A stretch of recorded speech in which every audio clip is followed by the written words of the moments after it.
அகத்தியமே சத்தியம், சத்தியமே அகத்தியம். வணக்கம் நண்பர்களே, இது அஸ்ட்ரோ சுரேஷ்.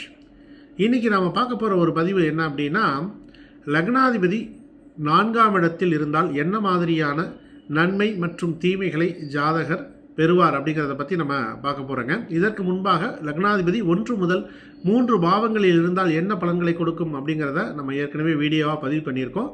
விருப்பமுடையவர்கள், தேவையுள்ளவர்கள் அது போய் பார்த்துக்குங்க. ரைட், இப்போ நம்ம பார்க்க போகிறது லக்னாதிபதி 4ஆம் இடத்தில் இருந்தால் அப்படின்னு சொல்லியிருக்கேன். ஜாதகருக்கு சொத்து சேர்க்க வேண்டும் என்ற ஆசையானது எப்பொழுதும் இருந்து கொண்டே இருக்கும். ஏன்னா 4ஆம் இடம் என்பது சொத்துக்களை குறிக்கக்கூடியது அப்படின்னு நம்ம சொல்கிறோம் இல்லையா. அப்போ சொத்து மேலே ஒரு ஆசை. ஏன்னா லக்னாதிபதி போய் 4ல் இருக்குது. அப்போ சொத்து அதுவாக வராது, இவராக தேடி போவார், சொத்தை நோக்கி தேடி போவார். அப்போ ஜாதகருக்கு கண்டிப்பாக என்ன இருக்கும், சொத்து இருக்கும். 4ஆம் இடம் என்பது வண்டி வாகனம் இருக்குல்லையே, அது மேலே ஆசைப்படுவார். அப்போ வண்டி வாகனமும் இவருக்கு கிடைக்கும்.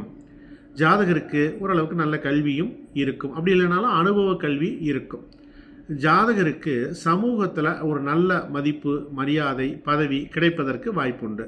ஒன்று, அந்த 4ஆம் இடம் என்பது உள்ளூரை குறிக்கும், அதாவது சொந்த ஊரை குறிக்கக்கூடியதாக இருக்கும். லக்னாதிபதி 4ல் போய் இருக்கிறதுனால சொந்த ஊரில் ஜாதகரால் வெற்றி பெற முடியும், அல்லது சொந்த ஊர்லேயே இருக்கிறதுக்கான ஒரு வாய்ப்புகள் இருக்கும், அல்லது சொந்த ஊரில் இருக்கிறது தான் இந்த ஜாதகர் விரும்புவார் அப்படின்னு கூட நீங்கள் எடுத்துக்கொள்ளலாம்.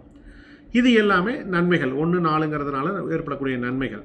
இப்போது தீமைகள் என்ன அப்படிங்கிறத பற்றி நம்ம பார்க்கலாம்.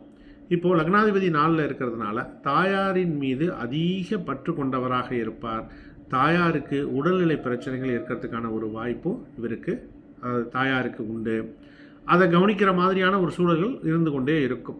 அடுத்து வீட்டு செலவுகள் ஜாதகருக்கு ரொம்ப அதிகமாக வரும். என்ன சம்பாதிக்கிறாரோ அதோட அதிகமாகவே வீட்டு செலவுகள் இருந்து கொண்டே இருக்கும். ஒன்று மாற்றி ஒன்று செலவு வந்துக்கிட்டே இருக்கும்.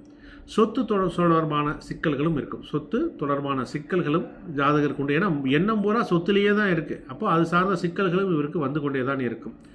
இவரால் வேலை மற்றும் குடும்பம் ரெண்டையுமே பேலன்ஸ் செய்கிறது அப்படிங்கிறது கொஞ்சம் கடினமே. வேலை, குடும்பம் ரெண்டையும் பேலன்ஸ் செய்ய முடியாது. ஒர்க் லைஃப் பேலன்ஸுங்கிறது பெருசாக அவருக்கு இருக்காது.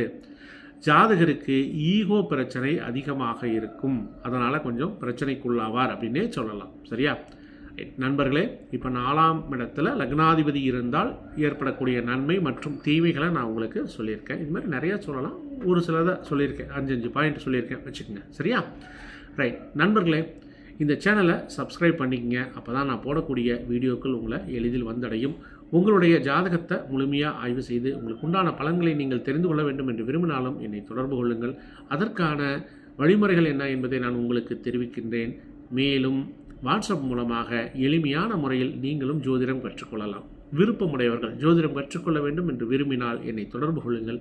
அதற்கான வழிமுறைகளையும் நான் உங்களுக்கு தெரிவிக்கின்றேன். மீண்டும் மற்றொரு பதிவில் நாளைக்கு உங்களை நான் சந்திக்கின்றேன். அகத்தியமே சத்தியம், சத்தியமே அகத்தியம். நன்றி நண்பர்களே.